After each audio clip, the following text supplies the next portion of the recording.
I'm starting a rather ambitious project, and I hope to have you along for at least part of the ride. You see, I'm something of a history buff.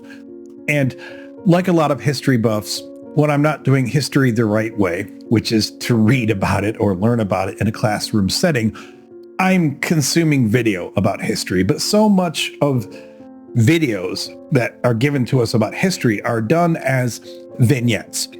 There's a video about the Battle of the Bulge. There's a video about the stock market crash of 1929. There's a video about the signing of the Declaration of Independence. And depending upon the creators of those videos, they may be incredibly valuable, interesting, and useful.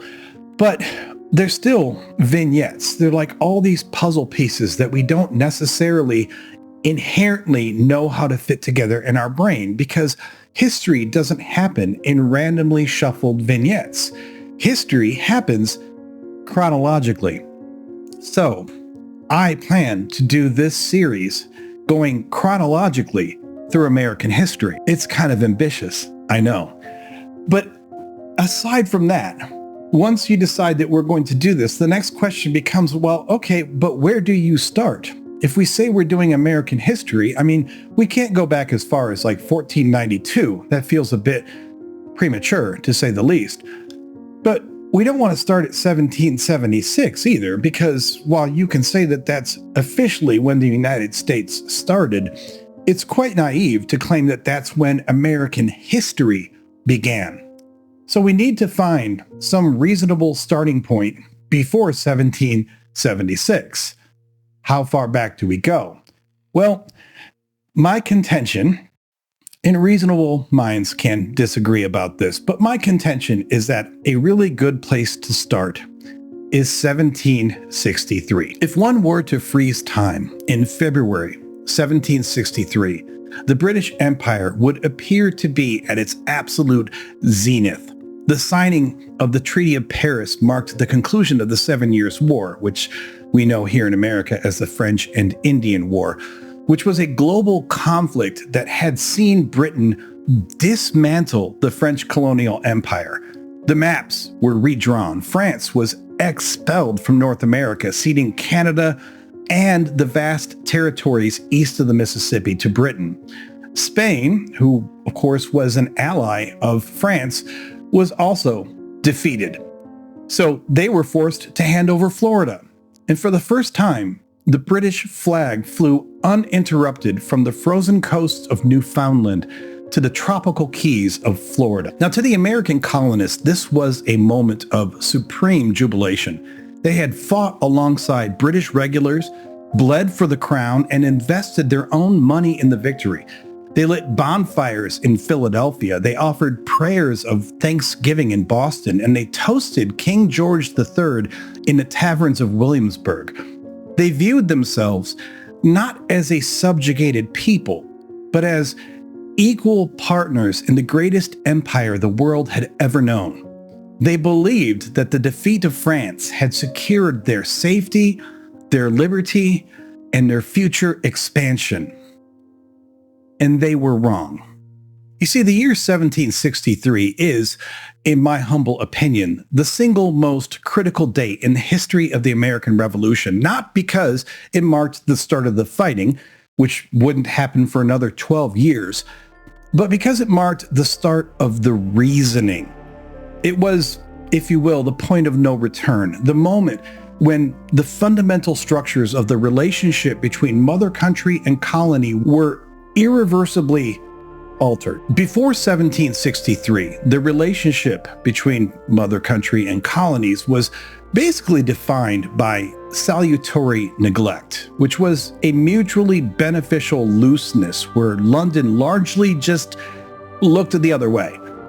But after 1763, that relationship was defined by imperial management, a rigid, centralized attempt to organize, tax, and patrol the colonies. So what I'm arguing here is that the American Revolution was inevitable, not because of what happened in 1776, but because of the three specific crises that converged in 1763. You had the financial crisis, which led to taxation. You had the territorial crisis, which led to the proclamation line. And you had the military crisis, which led to the standing army. So first, let's look at the death of salutary neglect. To understand why 1763 was a rupture, you have to understand what came before it. For nearly a century, Britain had governed its colonies with a policy historian Edmund Burke later famously described as salutary neglect. Under this system, the Navigation Acts, which were laws dictating that colonies must trade primarily with Britain, existed on paper, but they were only loosely enforced. Smuggling was rampant and tacitly accepted as a lubricant for the economy. Colonial assemblies, like the House of Burgesses in Virginia, were allowed to act as mini parliaments, levying their own taxes, paying their own governors, and passing their own laws. The colonies were profitable, loyal, and largely self-governing. But with the administrative shift in 1763, the mindset in London changed. The victory in the 7 Years' War had left Britain with an empire that was suddenly too massive to be managed by neglect.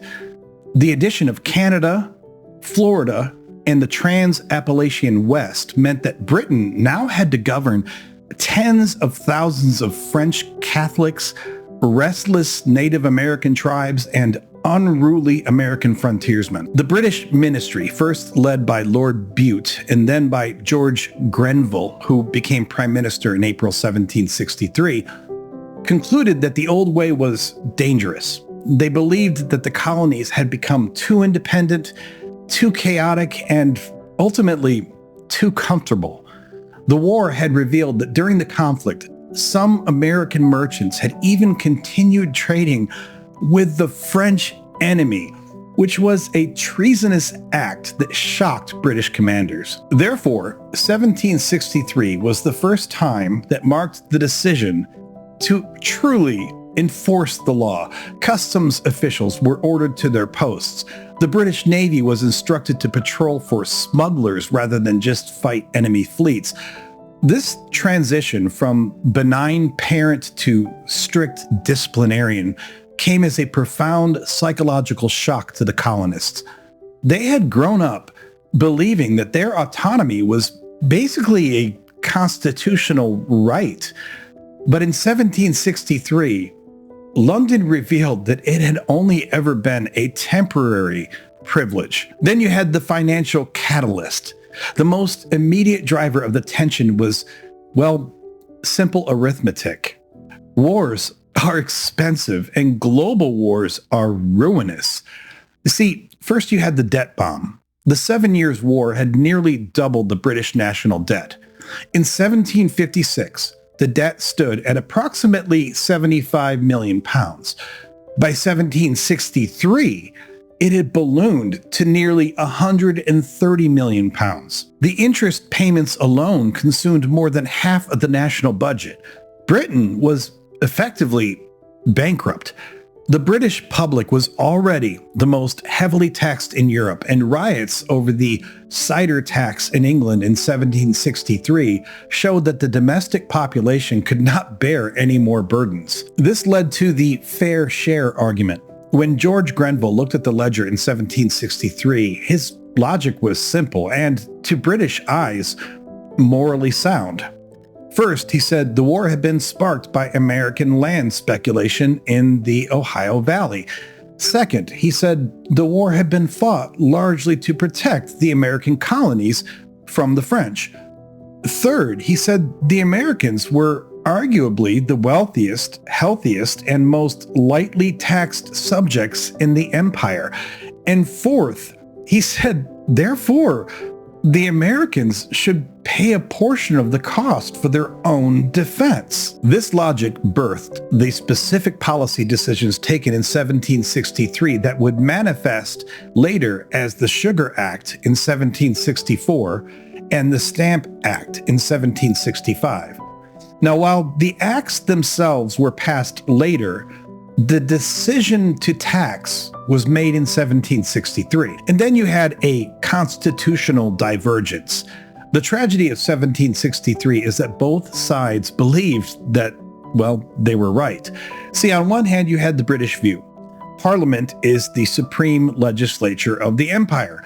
It has the right to tax all subjects to pay for the common defense. The colonies are virtually represented in Parliament, just like the non-voting cities of Manchester or Birmingham. But of course, you also had the American view, which was that we are British subjects, and a core right of a British subject is that he cannot be taxed without his consent. Since we have no members in Parliament, Parliament cannot tax us. We can only be taxed by our own local assemblies. When Grenville moved to tax the colonies to pay the 1763 debt, he unwittingly struck the third rail of colonial politics. He transformed a fiscal problem into a constitutional crisis. And then we had the territorial crisis. You see, if taxes were a slow-burning fuse, well, then the land issue was immediate dynamite. The primary reason that American colonists had supported the war was the promise of land. The population of the colonies was exploding, basically doubling every 25 years. And the available land east of the Appalachian Mountains was becoming crowded and expensive. So the prize of the war, the 7 Years' War, was ultimately the Ohio River Valley, the fertile, lush region west of the mountains. Wealthy Virginia planters, including George Washington and Thomas Jefferson, were heavily invested in land speculation companies like the Ohio Company. They had bet their fortunes on the ability to survey, divide, and sell this western land once the French were gone. But then you had, according to the colonists, the betrayal. You see, in October 1763, King George III issued the Proclamation of 1763. This royal decree drew an artificial boundary line down the spine of the Appalachian Mountains. The rule said that no British colonist was allowed to settle west of that line. All settlers already west of the line were ordered to remove themselves immediately. Now, the intent of that rule was that the British did not do this to punish the Americans. They did it to save money. A vast Indian war, known as Pontiac's Rebellion, had just broken out, and London realized that allowing settlers to flood into Indian lands would spark constant, expensive wars. They wanted to segregate the populations, basically to keep the peace. But here was the reaction. The colonists were apoplectic. To them, this was a stunning betrayal. They had shed blood to conquer that land, only to be told by a distant king that they were forbidden from entering it. This even led to an alienation of the elites. This is a crucial point that I think is often overlooked. The Proclamation of 1763 alienated the Southern gentry. Now, while taxes angered the merchants of Boston, the land ban angered the powerful plantation owners of Virginia. Men like Washington faced financial ruin if their land claims were nullified. By 1763, the British government had managed to offend both the commercial North and the agrarian South simultaneously. Then you had the military crisis. The third pillar of the 1763 structural shift was the military. Before the war, Britain had almost no military presence in the colonies. The colonies relied on their own militias. But then there was the decision to stay. You see, in early 1763, the British government made a fateful decision. They would not bring the army home. Instead, they decided to leave a standing army of 10,000 British regulars in North America. Now, the stated reason was defense against the Native Americans and the French-Spanish remnants. But the colonists saw something much more sinister. You can even say that they saw it as the tools of tyranny. An 18th century Whig political ideology, which the colonists subscribed to, a standing army in peacetime was the ultimate sign of approaching tyranny. Why would a government keep an army among its own people unless it intended to oppress them? First and foremost, there was the cost. Who would pay for these 10,000 men? The British answer was the Americans will. This circled back to the tax issue. The colonists were being taxed to pay for an army that they didn't want and that they did not trust. And this also led quickly to the quartering issue. Where would they live?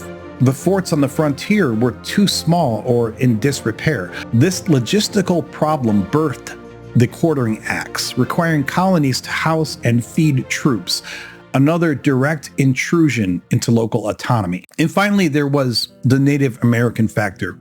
We cannot understand the decisions of 1763 without looking at the indigenous response to the British victory. In May 1763, a loose confederation of Native American tribes, Ottawa, Ojibwa, Shawnee, Miami, Huron, Delaware, and others, launched a coordinated surprise attack on British forts across the Great Lakes and Ohio Valley. This conflict is known as Pontiac's War. Here was the shock of that war. The uprising was devastatingly effective. Within weeks, every British fort west of the Appalachians, except Detroit, Fort Pitt, and Niagara, had fallen. Hundreds of soldiers and thousands of settlers were killed. The frontier borders collapsed, sending refugees streaming east, which ultimately led to the consequence. Pontiac's War terrified the British government. It proved that the colonists were incapable of managing relations with the tribes and incapable of defending themselves without British help. It solidified the decision to keep the standing army, and it forced the hurried issuance of the Proclamation of 1763 to stop the violence. Thus, the Native American resistance in 1763 was the direct catalyst for the very British policies, the proclamation and the standing army, that drove the colonists ultimately to rebellion. You see, this all congeals into what we would call today a perfect storm. So why would I pick 1763 over 1765, which is when we had the Stamp Act, or 1770, which is when we had the Boston Massacre, or 1775, which is when we had the Battle of Lexington? Well, because 1763 is the cause. The others are merely the effects. Before 1763, the American colonists were arguably the freest, most lightly taxed, and most prosperous people in the Western world. They were proud Britons, but the year 1763 introduced a poisonous triad of new realities. One, it introduced restriction of movement, as in you cannot go west, as per the proclamation of 1763. Two, it introduced restriction of pocketbook, as in you must pay for the empire, and that coincided with the debt and tax decisions. And then three, it introduced the restriction of liberty, as in you must live under the watch of a standing army. The American Revolution was not born in the gunfire of Lexington Green. It was born in the bureaucratic offices of Whitehall in 1763, where men trying to balance a budget and secure a map inadvertently dismantled the unwritten contract that had bound the colonies to the king. They tried to turn a loose federation into a centralized state, and in doing so, ultimately, they shattered it. So the year 1763 taught the Americans a hard lesson. The empire that they had just helped save was no longer the empire that they wanted to live in. And that's why I say that 1763 is an ideal place to start the chronological history of the United States of America.